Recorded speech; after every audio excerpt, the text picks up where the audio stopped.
नमस्कार, SBT news में आपका स्वागत है। पेश है 12 अक्टूबर शनिवार दोपहर 1:15 बजे राजस्थान की 15 बड़ी खबरें। सबसे पहले एक नजर डालते हैं आज की हेडलाइंस पर। राजस्थान में गहलोत सरकार में बने छोटे जिलों को खत्म करने पर सहमत है रिव्यू कमेटी। राजस्थान के सीएम भजनलाल शर्मा ने भरतपुर में किया नेशनल पार्क का पैदल भ्रमण। नागपुर में मोहन भागवत ने की शस्त्र पूजा।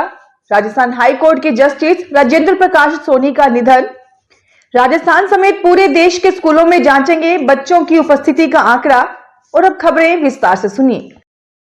राजस्थान में अशोक गहलोत राज में बने नए जिलों के लिए बनी रिव्यू कमेटी छोटे जिलों को खत्म करने में सहमत है। वन स्टेट वन इलेक्शन से पहले भाजपा सरकार जिलों का नए सिरे से पुनर्गठन यानी उनकी सीमाएं बनाएगी। बताया जा रहा है कि नए सिरे से जिलों की सीमाएं बनने के बाद ही वन स्टेट वन इलेक्शन को लागू किया जाएगा। यदि ऐसा होता है तो जनवरी 2025 में होने वाले 7000 ग्राम पंचायतों के चुनाव भी टलेंगे और यहां प्रशासक भी लगाने पड़ेंगे। गहलोत राज में बनाए गए छोटे जिलों को खत्म करके जिलों का पुनर्गठन करने की एक्सरसाइज लगभग पूरी हो चुकी है। राजस्थान के मुख्यमंत्री भजनलाल शर्मा ने अपने गृह जिले भरतपुर के दौरे के दूसरे दिन आज सुबह 7 बजे केवलादेव नेशनल पार्क का पैदल भ्रमण किया।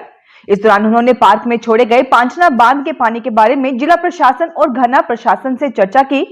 सीएम ने घना में पहुंचे 500 पेटेंट स्टार्क पक्षियों को दूरबीन से निहारा। सीएम के साथ चल रहे गाइड ने पक्षियों के बारे में उन्हें जानकारी दी। सीएम भजनलाल शर्मा करीब 5 किलोमीटर पैदल चले और घाना के साथ अन्य विकास के मुद्दों पर चर्चा की। इस मौके पर उनके साथ जिला प्रशासन के अधिकारी और घना प्रशासन के अधिकारी भी थे। राष्ट्रीय स्वयंसेवक संघ आरएसएस प्रमुख मोहन भागवत ने महाराष्ट्र के नागपुर में विजयदशमी के अवसर पर शस्त्र पूजा की। इससे पहले स्वयंसेवकों ने पथ संचलन किया।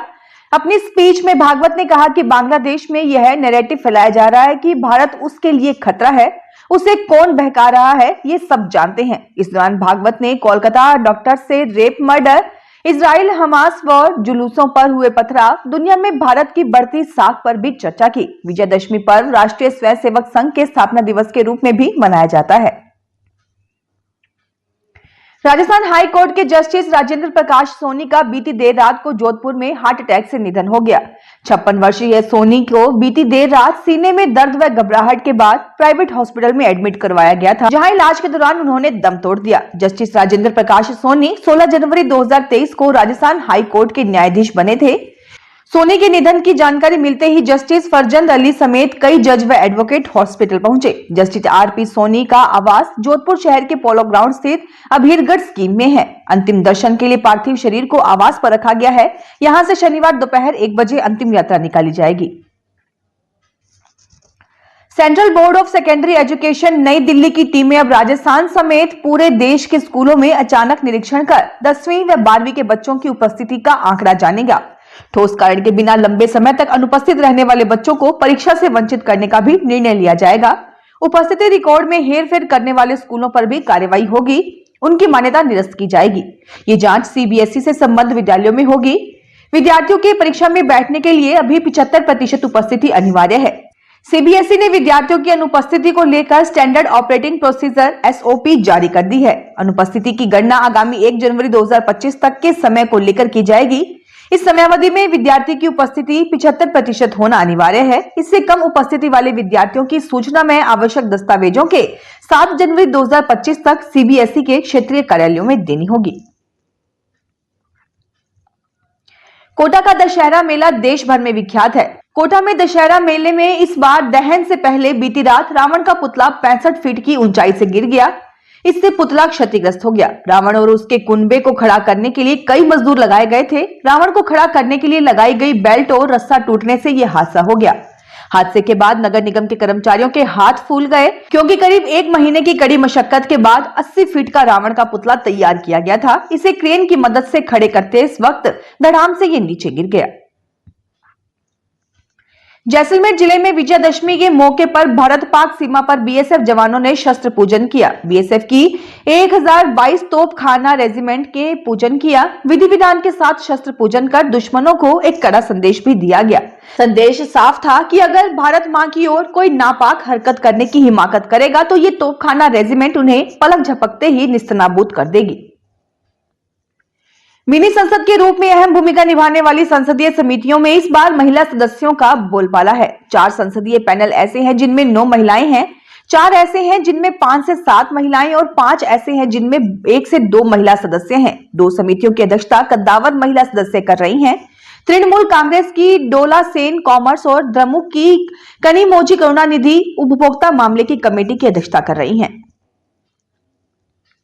यूपी में विजयादशमी का पर्व धूमधाम से मनाया गया। मेरठ में असामाजिक तत्वों ने दशहरे से एक दिन पहले ही 70 फीट के रावण का पुतला फूंक दिया।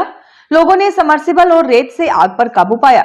पुलिस को सूचना दी गई, तब तक पुतला पूरा जल चुका था। इधर आगरा की रामलीला में लक्ष्मण पर पटाखा फेंक दिया, पटाखे से उनकी पीठ जल गई। गुस्से में लक्ष्मण का किरदार निभाने वाले कलाकार ने कहा कि इस तरह की अराजकता होगी तो रामलीला नहीं होगी। उन्होंने रामलीला को बीच में ही रोक दिया। हरियाणा में नए सीएम के शपथ ग्रहण समारोह की तैयारियों के बीच कार्यवाहक मुख्यमंत्री नायब सिंह सैनी को केंद्रीय नेतृत्व ने फिर दिल्ली बुलाया है। सैनी ने केंद्रीय गृह मंत्री अमित शाह से मुलाकात की। इसके बाद वे केंद्रीय मंत्री मनोहर लाल खट्टर के आवास पर भी पहुंचे। पार्टी सूत्रों का कहना है कि इस दौरान सैनी मंत्रिमंडल को लेकर चर्चा करेंगे। चर्चा है कि मुख्यमंत्री का शपथ ग्रहण समारोह 15 अक्टूबर को होगा। हालांकि ये डेट अभी कंफर्म नहीं है। समारोह में प्रधानमंत्री नरेंद्र मोदी के अलावा कई केंद्रीय मंत्री शामिल होंगे। जयपुर में पुलिस मुख्यालय ने 5 इंस्पेक्टरों के तबादले किए हैं। इनमें अजय कुमार मीणा को अजमेर रेंज से बीकानेर रेंज में भेजा गया है। बीकानेर रेंज से सुरेश कुमार और वेदपाल शिवरान को अजमेर रेंज ट्रांसफर किया गया है। इसके अलावा कोटा रेंज से रामनारायण भंवरिया को अजमेर रेंज और अजमेर रेंज से बुधाराम को कोटा रेंज में लगाया गया है। मौसम विभाग ने राजस्थान के 16 जिलों में आज बारिश का अलर्ट जारी किया है। इन जिलों में हल्की बारिश या बूंदाबांदी होने की संभावना है। वहीं राजस्थान में बने नए वेदर सिस्टम से शुरू हुए बारिश के दौर से अब रात में ठंडक बढ़ने लगी है। पिछले दिनों शेखावटी के एरिया में हुई बारिश से यहां रात का तापमान 20 डिग्री सेल्सियस नीचे आ गया। पिछले 24 घंटे के दौरान उदयपुर, डूंगरपुर, बांसवाड़ा, चित्तौड़गढ़, प्रतापगढ़, भीलवाड़ा, पाली, राजसमंद, सिरोही, जालोर के साथ झालावाड़, कोटा, बारां, बूंदी और अजमेर के एरिया में आसमान में बादल छाए रहे। उदयपुर समेत कई जिलों में कुछ स्थानों पर छुटमुट बारिश भी हुई। जयपुर में वेटरनरी यूनिवर्सिटी के संघटक और संबद्ध कॉलेजों में रिक्त रही सीटों पर प्रवेश के लिए काउंसलिंग 14 अक्टूबर को होगी। इन कॉलेजों में मौजूदा सीटों पर BVSC and AH degree course में प्रवेश के लिए ऑनलाइन काउंसलिंग हो चुकी है। काउंसलिंग के बाद अलग अलग कॉलेजों में सीट आवंटन 7 अक्टूबर को किया जा चुका है। राजस्थान में सरकारी कॉलेजों में PG प्रीवियस की मेरिट और वेटिंग सूची में आने वाले अभ्यर्थियों के मूल दस्तावेजों की जांच और फीस जमा कराने की अंतिम तिथि में 6 दिन की बढ़ोतरी की गई है। पहले फीस जमा करवाने की और वेरिफिकेशन की अंतिम तिथि 10 अक्टूबर निर्धारित थी। मेरिट और वेटिंग सूची में आने वाले अभ्यर्थी अब डॉक्यूमेंट का वेरिफिकेशन और ई-मित्र पर शुल्क 16 अक्टूबर तक जमा करा सकेंगे। जयपुर हेरिटेज निगम में 7.5 साल बाद समितियों के गठन को लेकर हलचल तेज हो गई है, मगर अब यहां पर समीकरण बदल चुके हैं।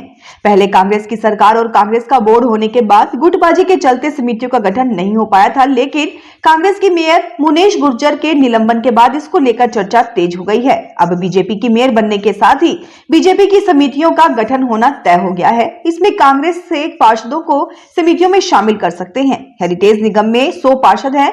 इस हिसाब से 23 समितियों का गठन किया जा सकता है।